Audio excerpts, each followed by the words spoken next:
But there's a second kind of mind control which is happening, and I had a feeling we were going to talk about this because I wanted to show you something else. There's this guy. This is an article by a guy called Tim Foyle, and it's about.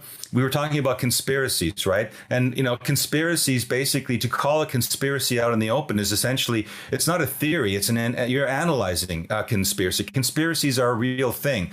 But listen to this, what he writes here about conspiracy, the psychology of a conspiracy denier. The infant child places an innate trust in those it finds itself with, a trust which is, for the most part, essentially justified. The infant could not survive otherwise. Right? Logical when you're a baby, right? What occurs when there is a childish need within us which has never evolved beyond its original survival function of trusting those in our environment who are simply the most powerful, the most present and active. Trust is placed in the biggest, loudest, most present and undeniable force around because instinct decrees that survival depends on it.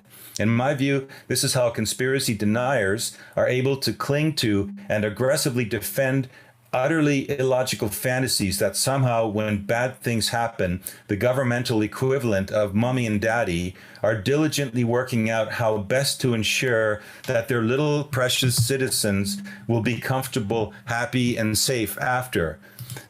Their sense of well-being, of security, of comfort, even their sense of a future at all are completely unconsciously invested in this fantasy.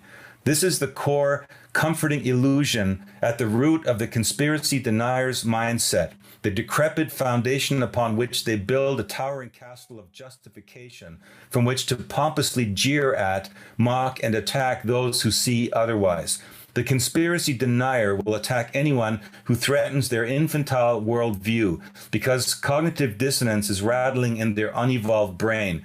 My proof for the truth of this assertion is that they won't even understand this argument except to be insulted at being called unevolved and underdeveloped. Brilliant analysis of it right there. And that's the other form of mind control that's going on.